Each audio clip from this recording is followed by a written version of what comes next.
जालना शहरासह जिल्ह्याच्या ग्रामीण भागामध्ये अनेक पेट्रोल पंपावरती पेट्रोल आणि डिझेलचा साठा सद्यस्थितीला उपलब्ध नसल्याची माहिती समोर आलेली आहे। मात्र ज्या पंपावरती पेट्रोल आणि डिझेलचा साठा उपलब्ध आहे त्या पंपावर अशा पद्धतीने वाहनांची गर्दी आपण पाहतोय की जालना शहरातल्या औद्योगिक वसाहतील हा एक पेट्रोल पंपावरती सध्या मी उभा आहे। आपण जर पाहिलं तर जवळपास 1.5 ते 2 किलोमीटर रांगा ज्या आहेत त्या वाहनांच्या या ठिकाणी लागल्याचं खरं तर चित्र आपल्याला पाहायला मिळत आहे। प्रामुख्याने आपण जर पाहिलं तर मालवाहू वाहनं जी आहे, ज्यामध्ये ट्रक असेल, टेलर असेल किंवा इतर जी वाहनं आहे, प्रामुख्याने स्टील वाहतूक करणारी जी वाहनं आहे ती मोठ्या प्रमाणात या ठिकाणी इंधन भरण्यासाठी आली असल्याचं चित्र खरं तर आपल्याला पाहायला मिळत आहे। सध्या इंधनाचा तुटवडा जो आहे तो मोठ्या प्रमाणात जाणवत असल्याचं चित्र पाहायला मिळतंय।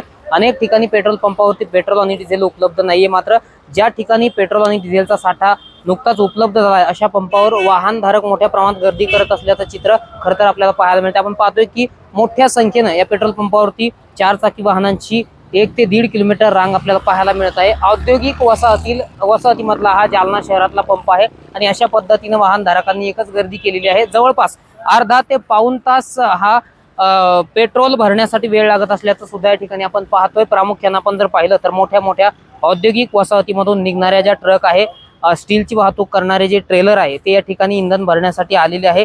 काही काळ या ठिकाणी स्टीलची वाहतूक देखील थांबलेली आहे। याचं कारण म्हणजे पेट्रोल आणि डिझेलचा साठा उपलब्ध नव्हता, मात्र या पंपावर काही वेळापूर्वीच पेट्रोल आणि डिझेलचा टँकर आला, त्यामुळे वाहनधारकांनी मोठी गर्दी केल्याचं चित्र खरं तर आपल्याला पाहायला मिळतंय।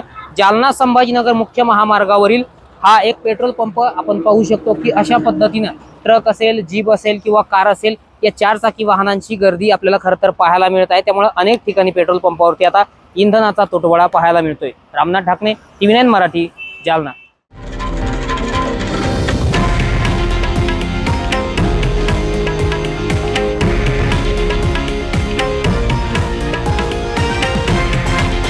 हे आहे देशातील नंबर 1 न्यूज नेटवर्क आणि आपण पाहत आहात TV9 मराठी, एकमेव।